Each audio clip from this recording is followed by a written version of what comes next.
Yeah man, salibonani, wagwan people. My name is DJ Sparks Zimbabwe. Ndiripo panapa pazimu reality ITV. Panapa pamunobata ma latest. Pandongwa nyaya dzinenge dzichipisa. Ndobva ndainadzokwa mundombe ndakupakurirai. Nyaya ndinaye muzora nhasi inyaya isingasekesi, azvisekesi. Inyaya isingasekesi anditika. Ndine video yandandikuratidza ndikuonesei panapa.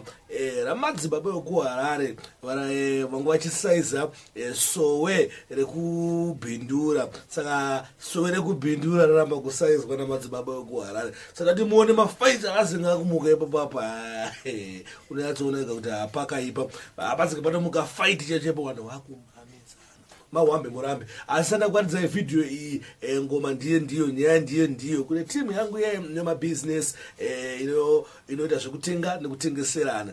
Tengesa masini, wane butcheries, wane boutiques, wane supermarket. Ndava ne point of sale system. Inova system inoita kuti basa rive nyore. Inocalculate ma sales MCO, inocalculate ma profits, inokwanisa kukuitira stock take. Uyezve inokwanisa kudhira nema currency akasiyana. Unongowabata panamba dziri pa screen idzo. Mobva maita munyati wacho, mobva maita mudiginyira wacho ipapo. Nyaya ndinaye muzora nhasi tapedza ngwenya yakawandisa stereki ndiyo iyi.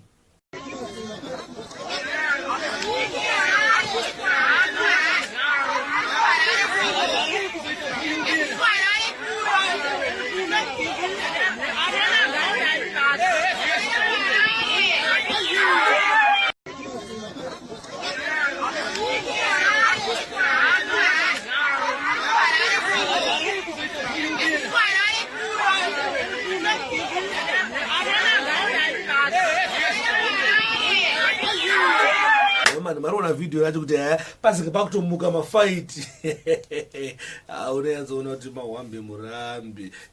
Mwari ngavatibatsire, Mwari ngavatirwire. Tikwanise kuva nemweya wekukwanisa kutaurirana ine way yakanaka. Tikwanisa kusolva ma issues edu ine way iripo. Isingazotisvitse kuma fights, isingazoite kuti vana vedu vaone tichiita mamwe arguments asina brain. Anditika saka ndonyaya yanga ndinaye muzora nhasi. Thanks for watching. My name is DJ Sparks Zimbabwe. Ndiripo panapa pazimu reality ITV. Pandongwa ma latest, pandongwa nyaya dzinenge dzichipisa.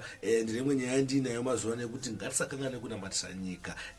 God bless Zimbabwe, God bless Zimu reality ITV. Thank you.